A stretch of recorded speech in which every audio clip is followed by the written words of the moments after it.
Now we're sitting with Artimus Pyle, Rock and Roll Hall of Famer and rock legend. Thanks for coming tonight. Rock legend. Rock legend. You know it. You know it. Let me tell you, I was in a band with a rock legend, probably more than one.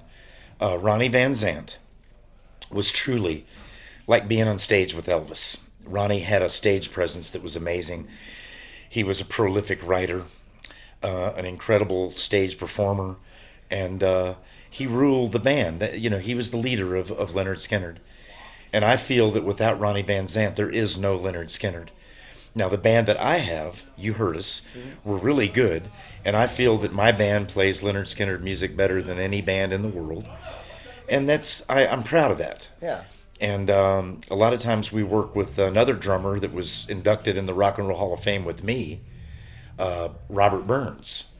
And Robert was the drummer with the band before I came along, and Bob had some health issues, and then I came in, and now Bob and I play together every once in a while, and the fans seem to enjoy seeing Bob and I together.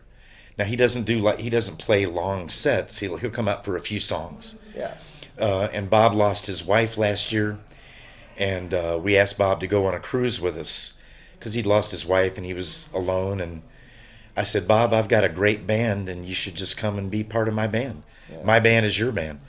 So I love the music, but as far as rock legends and the whole rock star thing, I am a worker bee. I'm a drummer. I like setting up my junk.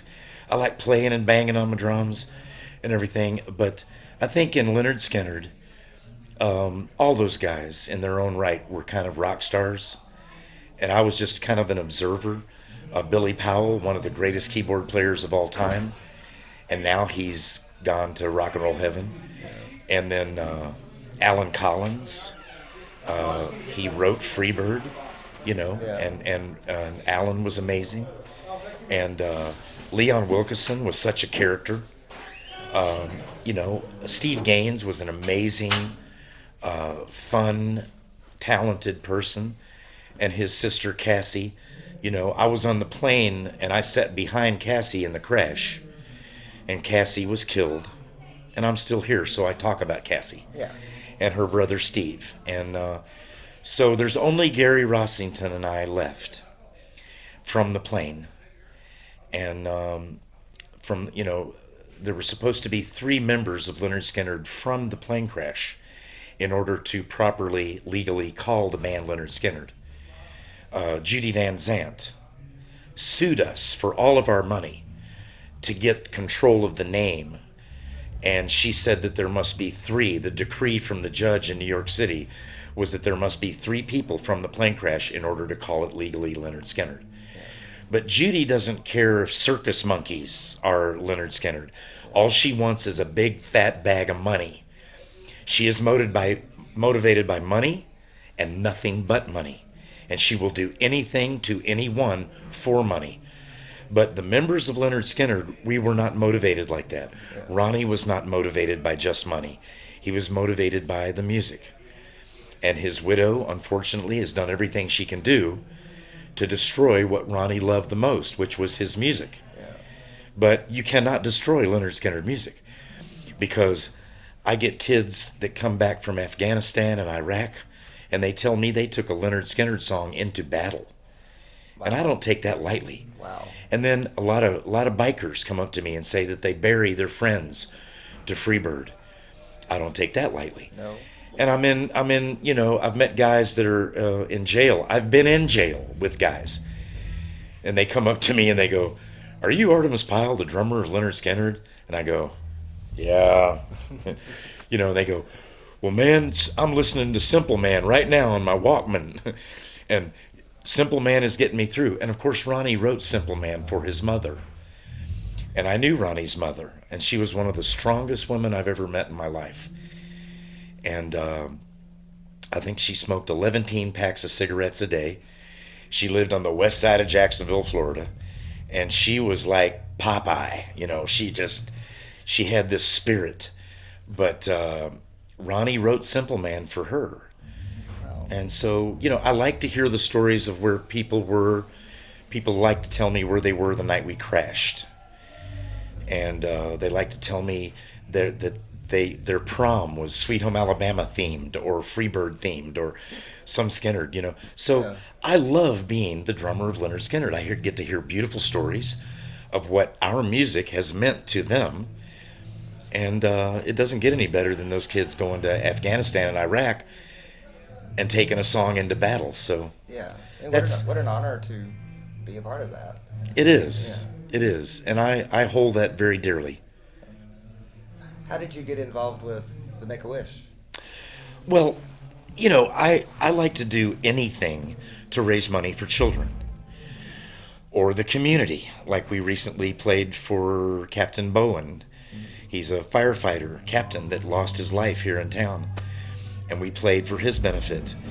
And so anytime we can use Lynyrd Skynyrd music to raise money for children or cancer or AIDS or whatever needs, whatever the needs are, I love offering the music because everybody seems to love it. Everybody seems to realize that they are listening to great music. And my connection is that I am the drummer of that band, so I try to bring it. But it's, I call my band All Points Bulletin, Artimus Pyle Band, APB, because I want to give my band an identification, an identity. I like All Points Bulletin, but promoters like to call it Artimus Pyle Band, right? Yeah. But APB could stand for All Possible Baloney, Since they're playing. Huh? It's been a little closer since they were playing. Right. Yeah, they're out there rocking now. They are. For the Make-A-Wish Foundation, Asheville, North Carolina. And one more thing, do you have any advice for the future little rock stars of America like we saw here tonight with the Rock Academy? Yeah, all those kids are great. All I would tell them is to go to school and learn mathematics.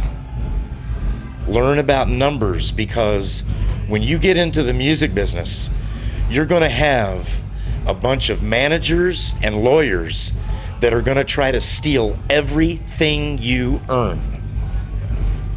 And they're going to tell you that they're your best friend. And they're going to tell you that they've got your best interest at heart. All the while, they're going to be trying to steal from you. Because with Skynyrd, I've never met an accountant, a manager, a lawyer for Lynyrd Skynyrd that didn't make a career out of stealing from the band. So when all these young kids, I would say really pay attention in school so that you can keep track of what's going on. Now the music business is totally different nowadays than it was when I was coming up. Nowadays, if you're good, you put your stuff out on social media and people will seek it because it's good. You don't have to have a record company or a PR guy. You have to be smart.